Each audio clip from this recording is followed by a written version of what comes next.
Did you know that acid rain has ruined over 95,000 lakes in North America? Everyone, when they think of environmental hazards, thinks of global warming, gas pollution, or countless others. Was anyone ever stopped and looked at the major cause of acid rain? Now, you may be wondering how this pertains to all of you.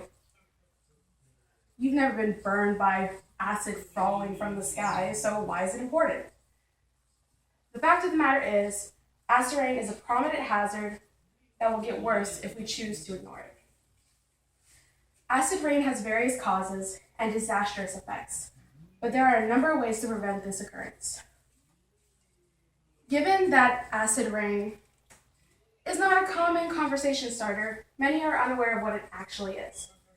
Acid rain is precipitation that holds large amounts of nitrogen and sulfur compounds. According to National Atmospheric Deposition Program's website, acid rain can occur as rain, snow, hail, fog, and dew. Most rain is slightly acidic, ranging at about a pH of 6.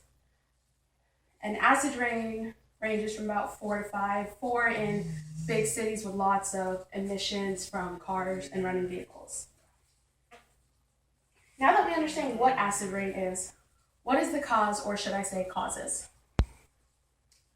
There are a number of things that cause acid rain, but it's mostly mankind.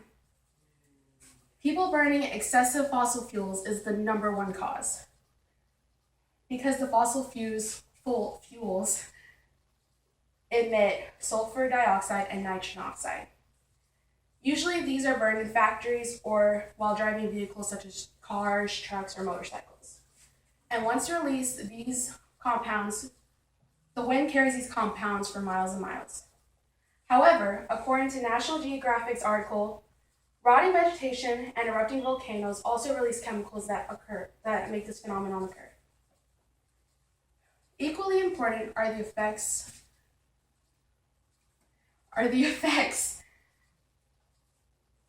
of acid rain, detrimental to the environment, and it ruins man-made structures. Acid rain falls into lakes and streams. The animals living there don't have time to adapt, therefore causing them to die off, which throws off the entire food chain for that ecosystem. In addition, according to Soft School's website, acid rain can actually kill whole forests.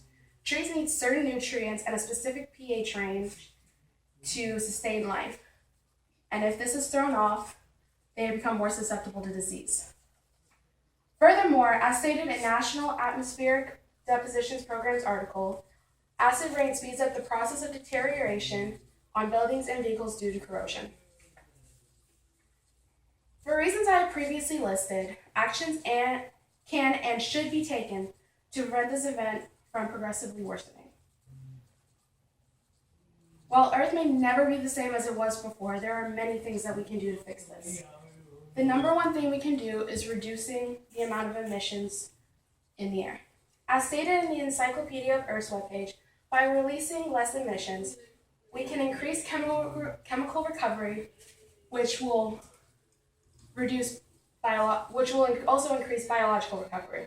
This is a large-scale project that will take a lot of time, but if factories cut down the amount of toxic waste they discharge, or we possibly use alternate fossil fuels, we can achieve this goal.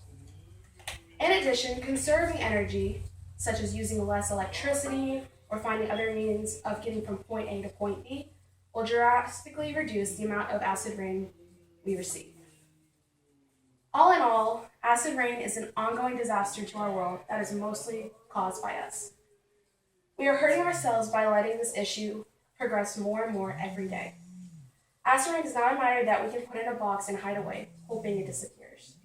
Acid rain is continuous and will continue to worsen until it's too late. Remember before when you all wondered how this event affects your lives? This is your Earth. This is your home. And if knowledge of the threats are unknown, how could you possibly try to save the world you live in?